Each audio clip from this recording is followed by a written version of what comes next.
Yes, good afternoon, everyone. Good afternoon to the seniors on the dais and people sitting in front of me. As Mr. Sekri rightly said that this company was started in the year 1973 by my grandfather. And we will also come to, how my position is and what are the challenges I face. But since I was told that this is a talk to also tell us about success, what led to success of Alkem, so that people can maybe get inspired and learn from it.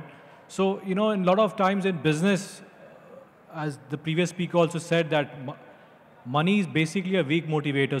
So the why part of business is very important. So my grandfather in the 50s, 60s, 70s, when he was growing up, India was not really even as progressive as it is today. He had seen some drought happening in his village, in his youth. And he saw that people are really struggling. Medicines were very tough. There was a lot of poverty. And he wanted to do something for the nation. So the why part for him was very clear. Don't forget in 1970s, MNCs were dominating, unlike today. So he was a nationalist. He wanted to do something for Mother India. So he ultimately did it. He started Alkem when he was 50 plus, when people normally retire. So the ambition was there, and it is still there. So I think one of the things is, first, we need fire in our belly. We need ambition. And one or two things which I have heard since my childhood, there was one or two turning points for Alkem. In everybody's career, whether it's an individual or company, there are one or two turning points where people have to grab the opportunity.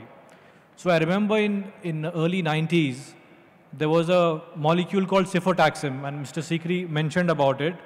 It was marketed by a large pharma giant, and we came in few months after that. My grandfather had the vision to anticipate what the market would be. A lot of times, even the supply creates its own demand. It's not the other way around. So he anticipated that even if the margins are extremely low, let me go ahead and capture the market.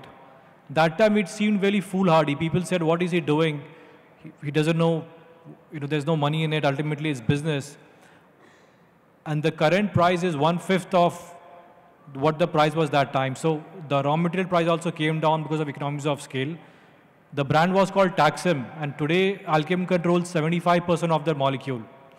So that he took a bold call that time. We were a small company, but he took his bold call. That was a defining moment. Second, after that, there was another molecule called cefixime. It's under the brand name of Taximo. I remember when we started selling it, there was a cash loss on every unit being sold. Once again, he was bold enough. He knew that at the right price, the market could be much larger, and he took the call. And since then, we have seen growth. There have been multiple successful launches. And today, this year, we'll end with $1 billion plus of revenue.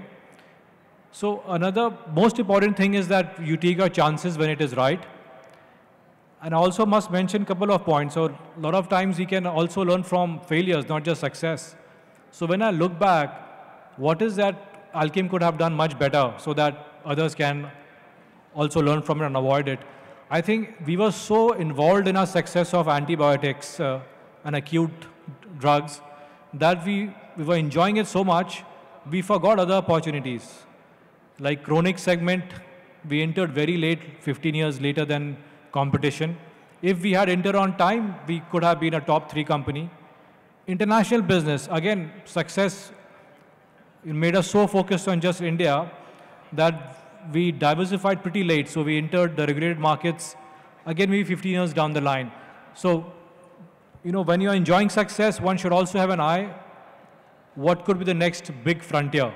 So I think keeping these things in mind would really help us to do much better.